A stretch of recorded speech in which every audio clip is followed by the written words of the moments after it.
शांति।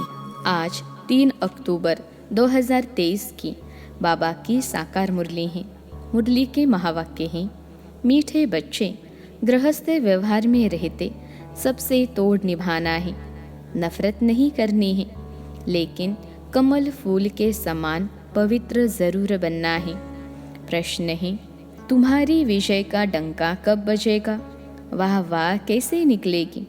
उत्तर है, अंत समय जब तुम बच्चों पर माया की ग्रहचारी बैठना बंद हो जाएगी, सदा लाइन क्लियर रहेगी, तब वाह वाह निकलेगी, विजय का डंका बजेगा। अभी तो बच्चों पर ग्रहचारी बैठ जाती हैं, विघ्न पड़ते रहते हैं, 3 पैर पृथ्वी के भी सेवा के लिए मुश्किल मिलते हैं, लेकिन वह भी समय आएगा जब तुम बच्चे सारे विश्व के मालिक होंगे। गीत है, धीरज धर मनुआ। ओम शांति। बच्चे नंबरवार पुरुषार्थ अनुसार जानते हैं कि अभी पुराना नाटक पूरा हुआ है, दुख के दिन बाकी कुछ घड़ियां हैं और फिर सदा सुख ही सुख होगा। जब सुख का पता पड़ता है तो समझा जाता है यह दुख धाम है, वॉस्ट डिफरेंट है। अभी सुख के लिए तुम पुरुषार्थ कर रहे हो, समझते हो यह दुख का पुराना नाटक पूरा हुआ। सुख के लिए अब बाप दादा की श्रीमत पर चल रहे हैं। कोई को भी समझाना बहुत सहज है। अभी बाबा के पास जाना है, बाबा लेने लिए आया है। गृहस्थ व्यवहार में रहते कमल फूल समान पवित्र हो रहना है, तोड़ जरूर निभाना है। अगर तोड़ नहीं निभाते हो तो जैसे सन्यासियों मिसल हो जाते, वह तोड़ नहीं निभाते हैं तो उनको निवृत्ति मार्ग हठयोग कहा जाता है। सन्यासियों द्वारा जो सिखलाया जाता है वह है हठ योग। हम राजयोग सीखते हैं जो भगवान सिखलाते हैं।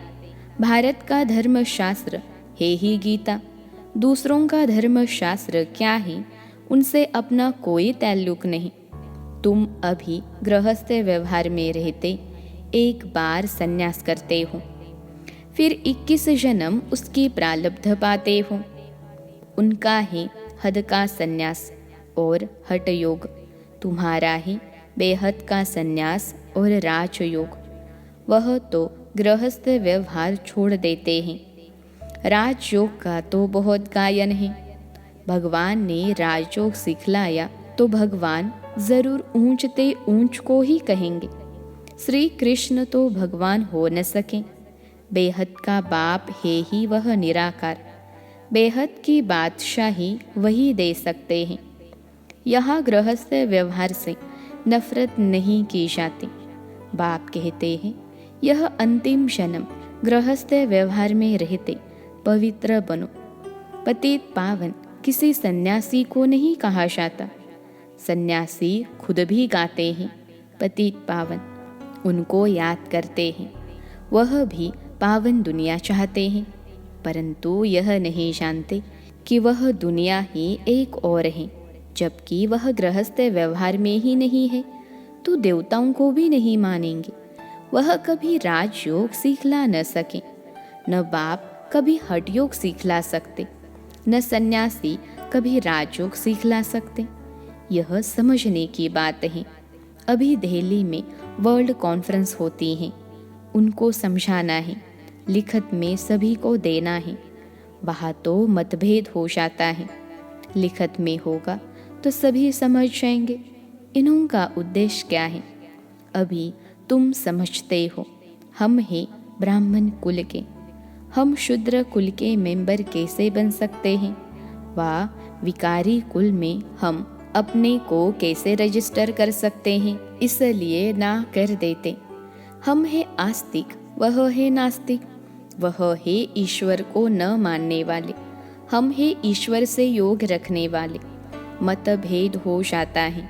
समझाया जाता है जो बाप को नहीं जानते वह नास्तिक है, तो बाप ही आकर के आस्तिक बनाएंगे। बाप का बनने से बाप का वर्षा मिल जाता है। यह बड़ी गुह्य बातें हैं।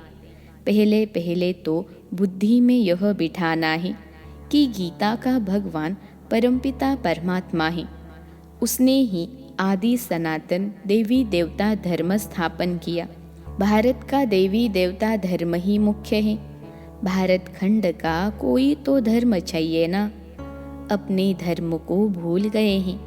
यह भी तुम जानते हो कि ड्रामा अनुसार भारतवासियों को अपना धर्म भूल जाना है, तब तो फिर बाप आकर के स्थापन करे, नहीं तो फिर बाप आए कैसे। कहते हैं जब जब देवी देवता धर्म प्रायलोप हो जाता है तब मैं आता हूँ। प्रायलोप जरूर होना ही है। कहते हैं ना, बैल की एक टांग टूट गई है, बाकी 3 टांग पर खड़ा है, तो मुख्य है ही 4 धर्म। अभी देवता धर्म की टांग टूट पड़ी है, यानी वह धर्म गुम हो गया है। इसलिए बड़ के झाड़ का मिसाल देते हैं कि इसका फाउंडेशन सड़ गया है। बाकी टाल टालियाँ कितनी खड़ी हैं, तो इनमें भी फाउंडेशन देवता धर्म है ही नहीं। बाकी सारी दुनिया में मठ पंथ आदि कितने हैं। तुम्हारी बुद्धि में अभी सारी रोशनी है। बाप कहते हैं तुम बच्चे इस ड्रामा को जान गए हो। अब यह सारा झाड़ पुराना हो गया है। कलयुग के बाद सतयुग जरूर आना है। चक्रों को फिरना जरूर है। बुद्धि में यह रखना है। अब नाटक पूरा हुआ है। हम जा रहे हैं। चलते फिरते उठते बैठते भी याद रहे। अब हमको वापिस जाना है। मन मना भव मध्याजी भव का यही अर्थ है। कोई भी बड़ी सभा में भाषण आदि करना है तो यही समझाना है। परमपिता परमात्मा फिर से कहते हैं कि हे बच्चे, देह सहित देह के सब धर्म त्याग, अपने को आत्मा समझ बाप को याद करो तो पाप खत्म होंगे।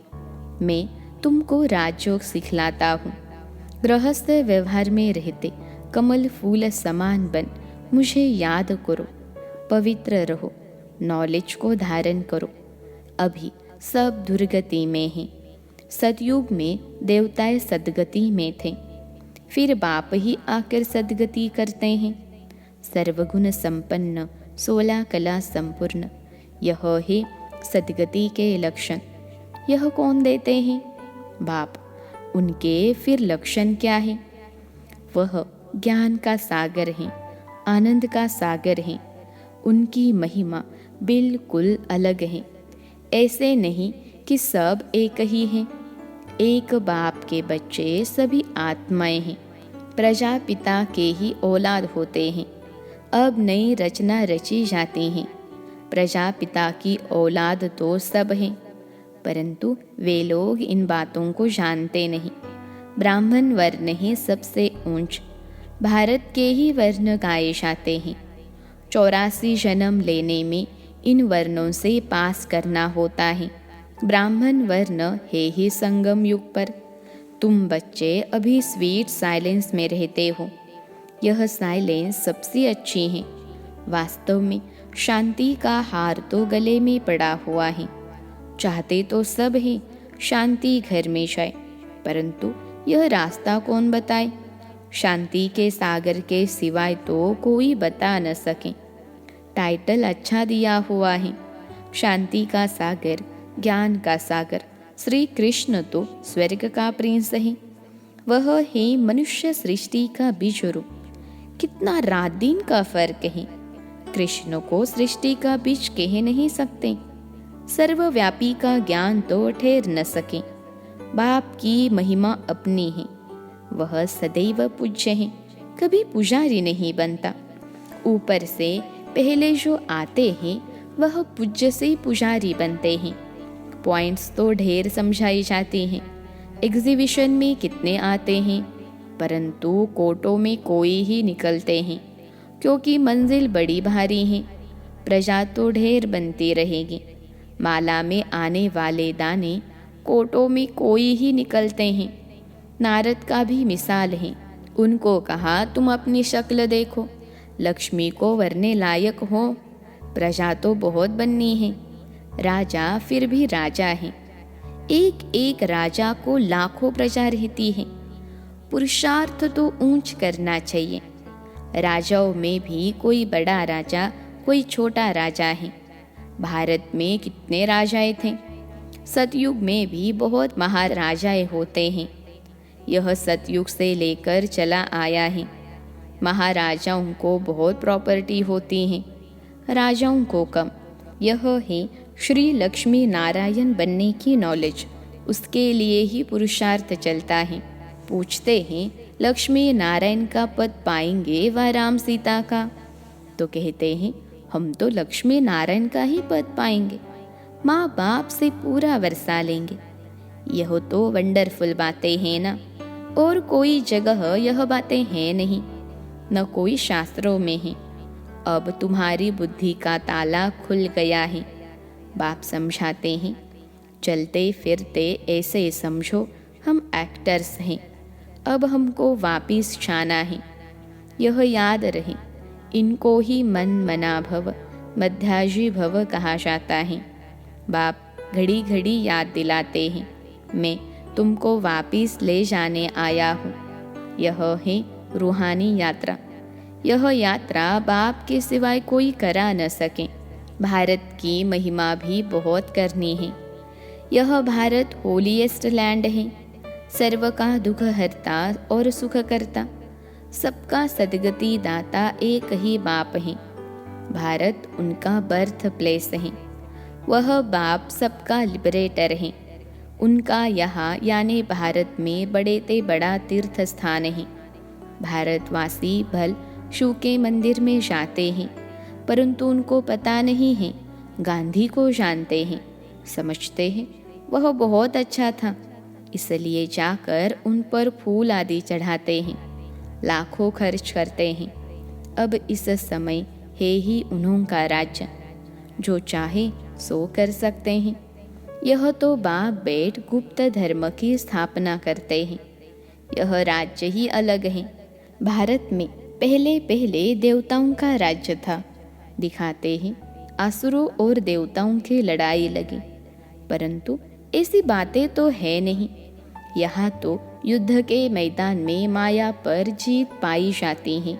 माया पर जीत तो जरूर सर्वशक्तिमान ही पहनाएंगे।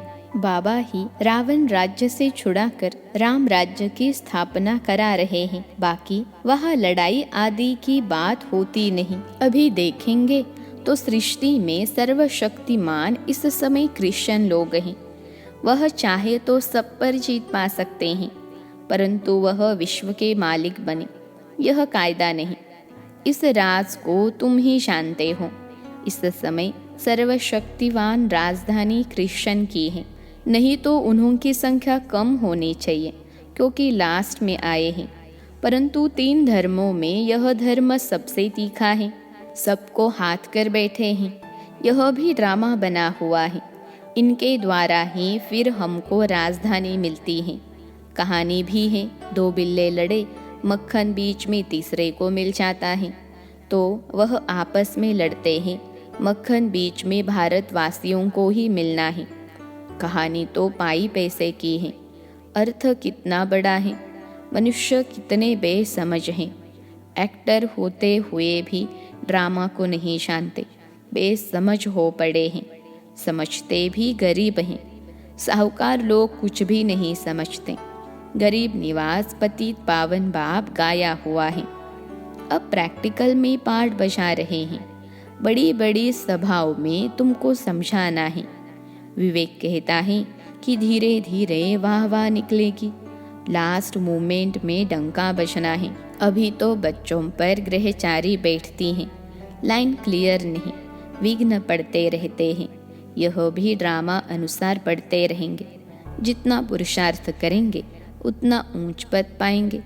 पांडवों को 3 पैर पृथ्वी के नहीं मिलते थे। अभी का यह गायन है, परंतु यह किसको पता नहीं है कि वही फिर प्रैक्टिकल में विश्व के मालिक बने। तुम बच्चे अब जानते हो, इसमें अफसोस नहीं किया जाता। कल्प पहले भी ऐसे हुआ था। ड्रामा के पट्टे पर खड़ा रहना चाहिए, हिलना नहीं चाहिए। अब नाटक पूरा होता है, चलते हैं सुखधाम। पढ़ाई ऐसी पढ़नी है जो ऊंच पद पा लेवे। अच्छा, मीठे मीठे सिखिलते बच्चों प्रति माता पिता बाप दादा का याद प्यार और गुड मॉर्निंग। रूहानी बाप की रूहानी बच्चों को नमस्ते। हम रूहानी बच्चों की सिखिलते रूहानी माता पिता बाप दादा को याद प्यार, गुड मॉर्निंग और नमस्ते बाबा नमस्ते। धारणा के लिए मुख्य सार पहली पॉइंट है, चलते फिरते अपने को एक्टर समझना है। ड्रामा के पट्टे पर अचल रहना है। बुद्धि में रहे कि अभी हम वापस घर जाते हैं, हम यात्रा पर हैं। दूसरी पॉइंट है, सद्गति के सर्व लक्षण स्वयं में धारण करने हैं। सर्वगुण संपन्न 16 कला संपूर्ण बनना है। आज का वरदान है, संगम युग पर श्रेष्ठ मत द्वारा श्रेष्ठ गति को प्राप्त करने वाले प्रत्यक्ष फल के अधिकारी भव। संगम युग पर श्रेष्ठ मत द्वारा श्रेष्ठ गति को प्राप्त करने वाले प्रत्यक्ष फल के अधिकारी भव। विश्लेषण है, संगम युग पर श्रेष्ठ मत के आधार पर जो श्रेष्ठ कर्म करते हो उसका प्रत्यक्ष फल अर्थात सफलता अभी ही प्राप्त होती है। इसलिए कहते हैं, जैसी मत वैसी गत। वो लोग समझते हैं मरने के बाद गति मिलेगी, लेकिन आप बच्चों को इस अंतिम मरजीवा जन्म में हर कर्म की सफलता का फल अर्थात गति प्राप्त होने का वरदान मिला हुआ है। आप भविष्य की इंतजार में नहीं रहते, अभी अभी करते और अभी अभी प्राप्ति का अधिकार मिल जाता। इसको ही कहते हैं रचयिता का रचना से सच्चा प्यार।